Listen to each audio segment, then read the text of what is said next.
Hey, what's going on, everybody? Thank y'all for tuning in, man. This is a special episode of the Juice Box Heroes podcast. I'm one of your hosts, PK, and we got just Chris. So we're coming live because all you Astros fans know there was finally a move made today, 3-team trade that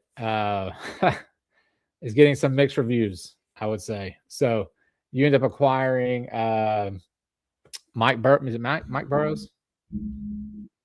Mike Burrows, yes, sir. Yeah, Mike Burrows from the Pirates. You send Anderson Brito and Jacob Melton, your number 2 and number 11 prospects, over to Tampa.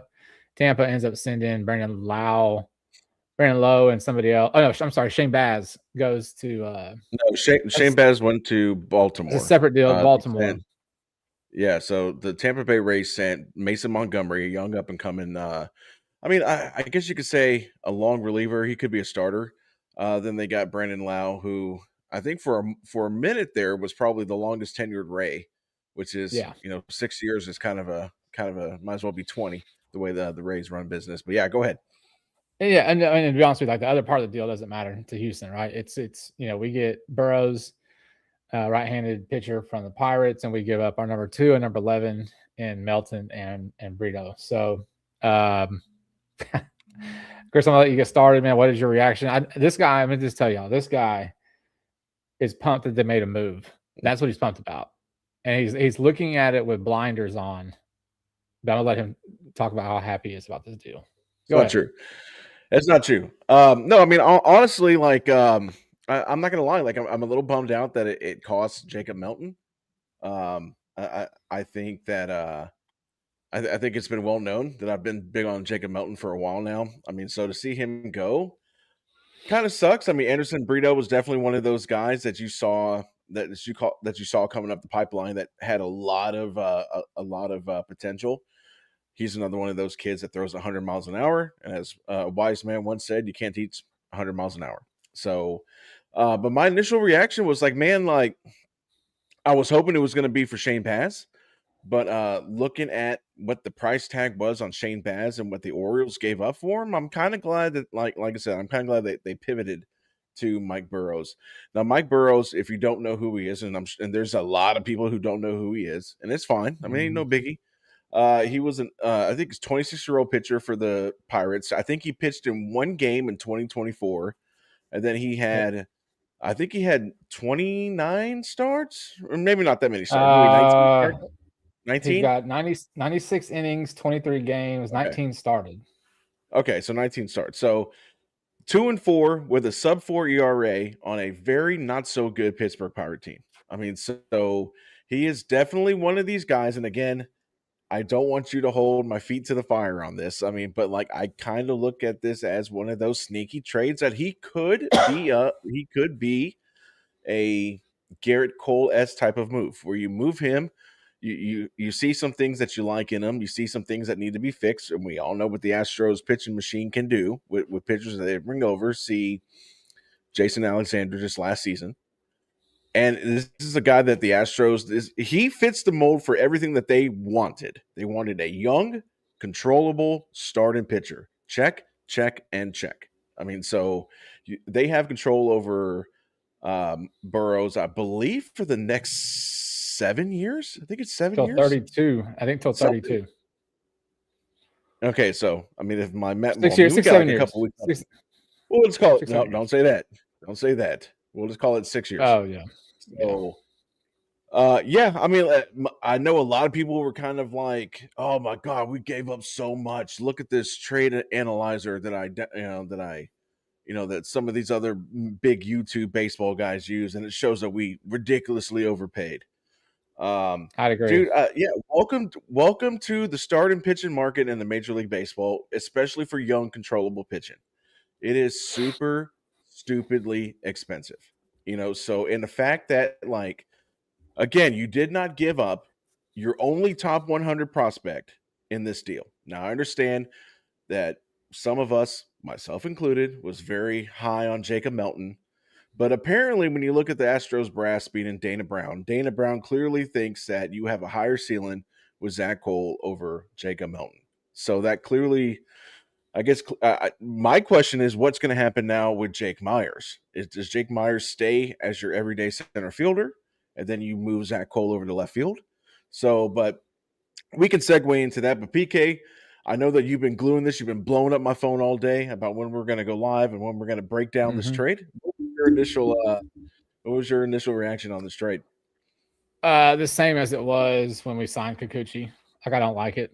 Right? When you look at it on paper, okay, you're giving up 2 of your top 12, top 15 prospects. I understand that the starting pitching market it's very expensive. I mean, just to go back to Baz going to Baltimore, they gave up 4 players, 4 prospects, and a draft pick for Baz, right? So, I mean, look at what C signed on on a free agent deal, 7 years, 210. Baz 4 prospects and a draft pick. This guy, the only thing that I was not even excited about, that I was okay with, was the fact that it's controllable for 6 years. That was the good thing. Right. That was the good part about it. Now, so there's part of me that really doesn't like it, because Melton, we thought we had a lot of upside. Brito, still 20. He was in single A ball. He still has a few years before he's up.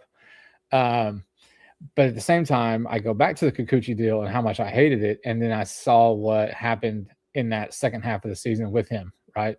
So I've got like a couple toes in this is a great trade. Let's see what he does once we get him in the lab.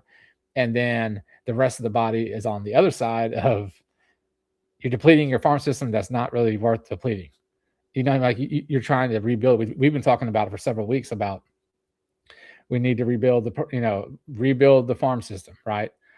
We talked about it on Wednesday night, right? About the future of the farm system. Now, I'm not saying that now that Jacob Melton's gone and Brito's gone, like this farm system's in complete shambles, right? But those are 2 top prospects for you, And as I said, you have to give up players to get players. It's part of the game. You hit the nail on the head. This is the cost for getting young, controllable starting pitching. So it really is, put them in the lab and let's see what the Astros can do. So I'm about, if you want to give me percentages, I'm about 75. I don't like it. 25, I'm good with it. Well, you know what? I'm going to be the first to say that I'm proud of you. I mean, because when the Kikuchi trade was made, you were 100%, this was terrible and all this stuff. And it's good to see you're starting to learn the error of your past ways. So I guess I guess this 3-part series really must have hit you in the feels, because you're starting to turn. You're starting to turn. Well, but when you have 6 years of a controllable player, it's a lot of weight. It takes a lot of weight. The Kikuchi thing we knew was it ended up being a rental, right? But you gave up prospects. I don't want to get into that, right? I'm just saying, you gave up prospects for Kikuchi to rent him, who didn't even pitch in the series because you couldn't get past the first 2 games against Detroit. So, but the 6 years of controllable for Burrows, I'm hugely in favor of that. That's fantastic. Yeah, I mean, so you kind of brought up the stats a little bit when I was kind of doing my dissertation on this trade. It doesn't do anything for you that this kid started 19 games and his record was, he only got 6 decisions with a sub-4 ERA. I'm sure because it's Pittsburgh. You Pittsburgh's ass. Look at Paul Pittsburgh. So maybe that record, maybe that record is, maybe it's 9-2, maybe it's 7-3. I mean, so that's what I'm saying, is that like on the surface, a lot of people are like, who the hell's Burrows? We want Shane Paz. If it's not Paul Skeene, I don't care about the Pirates, right? But if you look at this deal and you look at the numbers, and again, I don't have his numbers memorized. All I really kind of know is that he had 19 starts, he had 6 decisions, he came out of the bullpen 4 times, and he still had a sub-4 ERA on a pretty crappy Pirates team. I mean, let's be real. Outside of Paul Skeens, it's Paul Skeens and the rest of the guys who were put on Pirates uniforms. I mean, so the fact that he still had a sub-4 ERA tells me he's a good pitcher. It was his first real taste of major leagues, because the year before that he only had 1 start. So I mean, that's something that I can work with. I mean, as far as and I understand, losing Jacob Melton sucks. I mean, but we still have some young outfielders up and coming. You still have Colin Price that's down in AAA. We've talked about some of the other prospects that are down in AA. You still have Luis Baez. You still have, Ethan Frey that's going to be on the up and coming. I don't think it's going to take him too long to get close. But I mean, I don't, like I said, I'm excited about to see, what could happen. I mean, he could be Garrett Cole 2.0. He could be a guy that's a suitable number 3 or number 4. I mean, who knows? I mean, so I just think that the pitching market, either for trading and then obviously, as we've seen, for the free agency, is ridiculously expensive. I mean, so the fact that we got this guy who is 5 years controllable, I'm sorry, 6 years controllable, and we only gave up Jacob Melton and Anderson Brito, where you saw the trade with Baltimore. And I think Shane Baz is maybe a little bit more established because he did have Tommy John where he missed the season. But the package that Baltimore gave up was significantly more than what the Astros gave up. And Shane Baz only has 3 years of control. So we're getting double the amount of control with, if not half to 40% of what the amount of prospects or draft picks that was given up for Shane Baz. I mean, so in my opinion, this is one of those trades where it's like, man, it sucks because I like Jacob Melton. I liked Anderson Brito. But this has a lot of upside. And this is not a guy that, again, that you feel like you have to go sign at the end of the season. Otherwise, we gave up Jacob Melton and Brito for nothing. I mean, so that's kind of where I'm at. I'm the positive Susie over here, thinking that I think this is going to work out. It's going to be one of those trades that we look back at in, let's say, August, September, where we're like, man, this was a pretty good trade. Now, again, it doesn't really solve who their number 2 is. I'm assuming they're going to roll with Christian Javier as their number 2. But it's definitely very interesting how Burrows, because now you've got Burrows, you've got Nate Pearson, and you've got Ryan Weiss, Weiss. Those are your 3 pitchers you just brought in to help out with the bullpen with all the injuries that you have. So it's going to be pretty interesting as far as on the pitcher rotation front, how that's going to play out in spring. So, again, I'm pretty excited about it. I mean, like, I know there's a lot of people that are pretty poo-poo pants about it, but it is what it is. Everyone has an opinion, and it's fine. It could end up being a bust. Tampa Bay is usually really good, and they usually win these types of trades. So who knows? But like I said, I'm going to be Mr. Optimistic and say this is going to work out. Yeah, at the bare minimum, he's going to turn out to be a good contributing starting pitcher for the Astros. Well, we don't want Tampa Bay to win this trade. We want to win the trade. I agree. Right? You know what I'm saying? So, I like I said, it's too early. It's too early. I think raw motion is, again, 75-25. 25 being the fact that you have him for 6 years, at least my opinion, that you have him for 6 years, and it's not some rental BS like we've seen in the past. So, now it's just a wait and see, man. Now it's just a wait and see. I mean, that's all you can do. I mean, really, all you can do. Yeah, I mean, that's really all we've done for the last, 2 weeks, pretty much. I guess we got our hopes up and thought we were going to get this massively, like, amazing fireworks type of winter meetings, and we really didn't. But I guess the real question now, I mean, PK, what do you think happens with Jake Myers? Does he stay with the Astros, or do you think you still shop Jake Myers? My bad, I'm using all these names. I think you still try to shop him.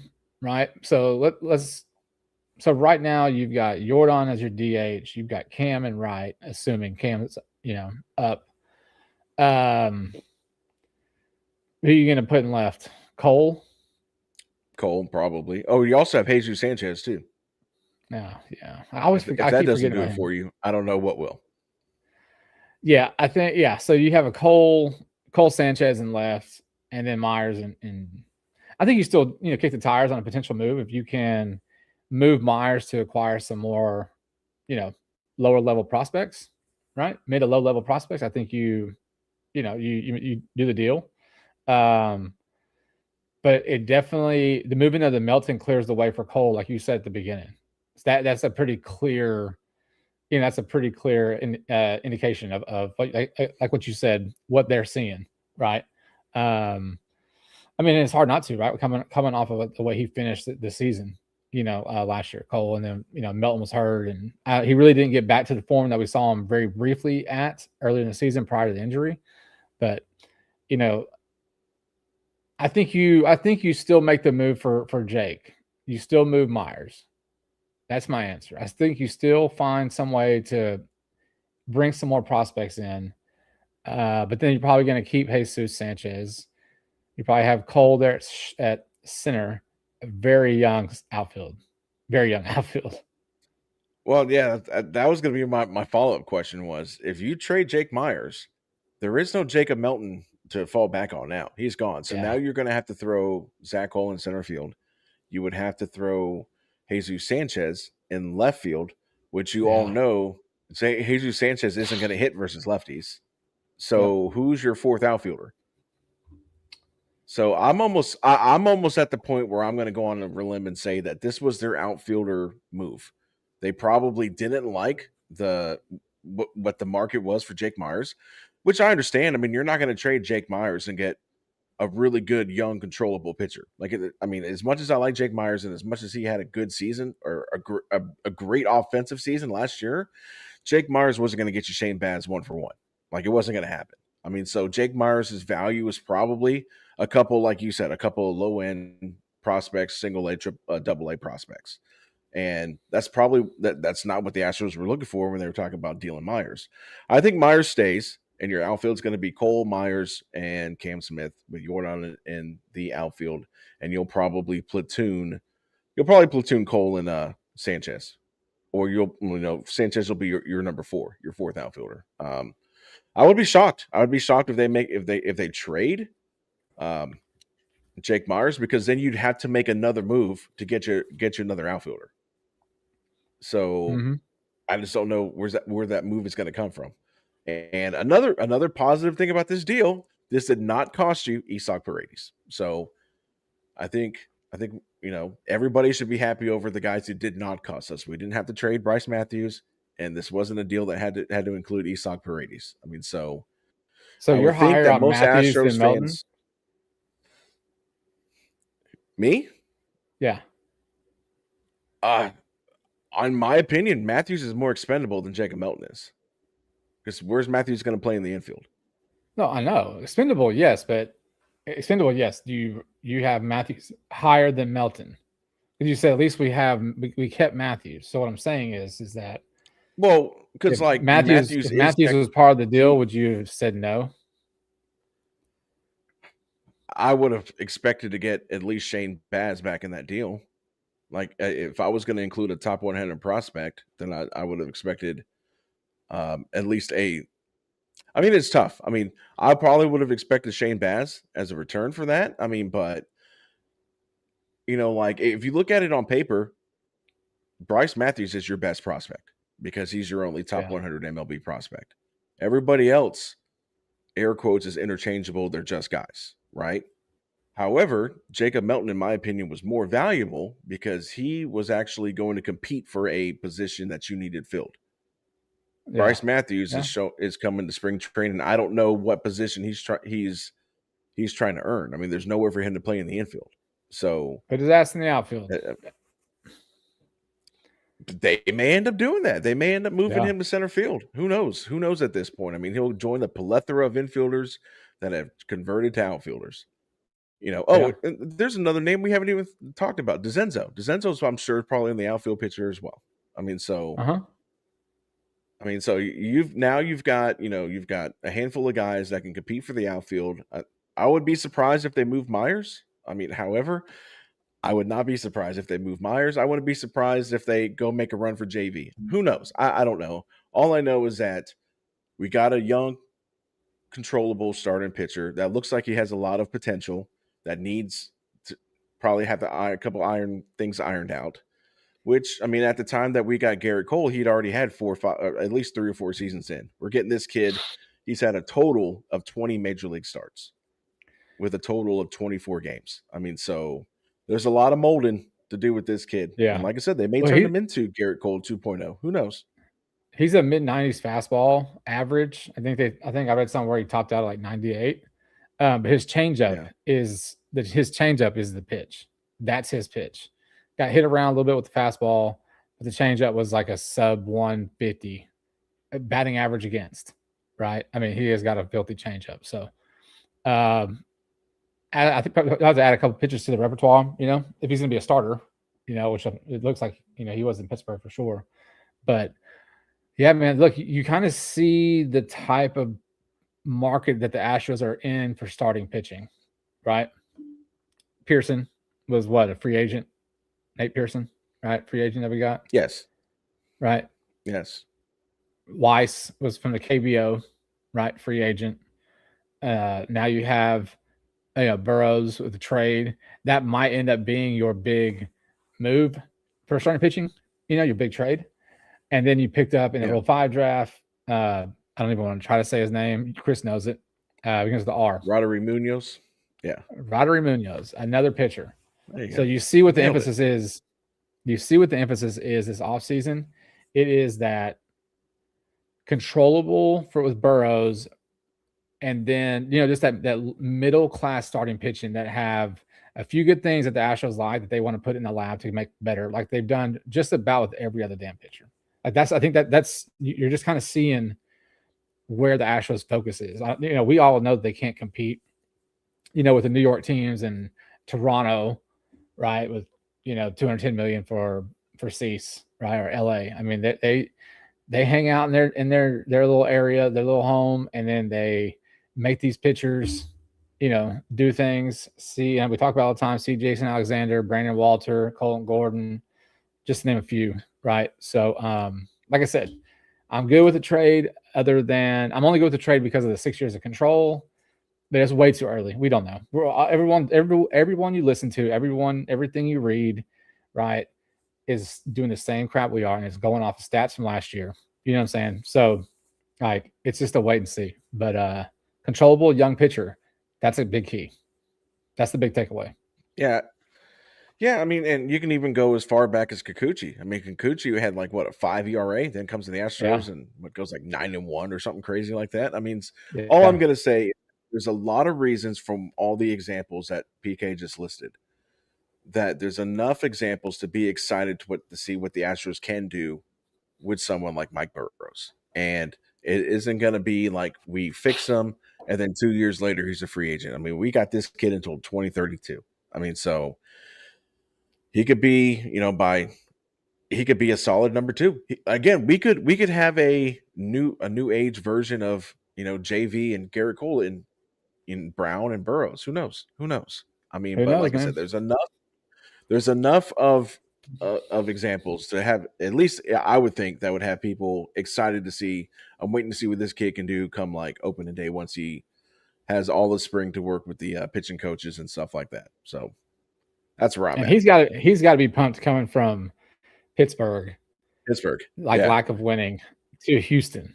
You know what I'm saying? So that should be enough of a kick in the ass, to want to prove that look, what the deal they made for him is going to work out, right? And I'm sure it will. I'm sure he's going to come in here wanting to bust ass and improve on what, because he did. I mean, you have 19 starts at a sub-4, and look on a team that when Skeen's pitched, Skeen had several no decisions because he either or losses from 2-1 score or 1-0, where his offense didn't do anything for him, right?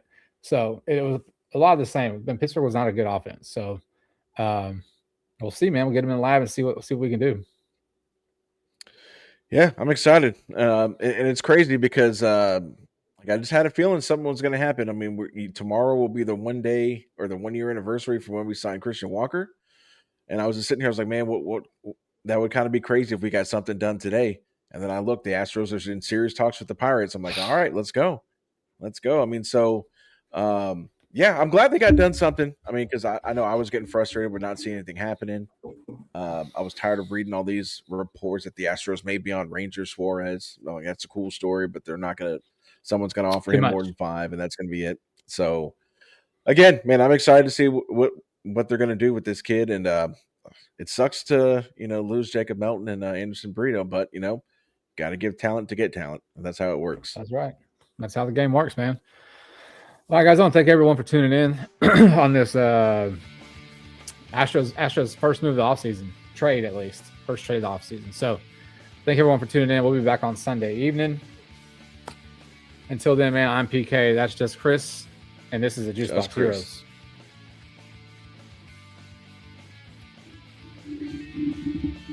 All right, 6 years. guys. It's a long time. Yeah, man. I told you. It's not that bad of a deal. You can't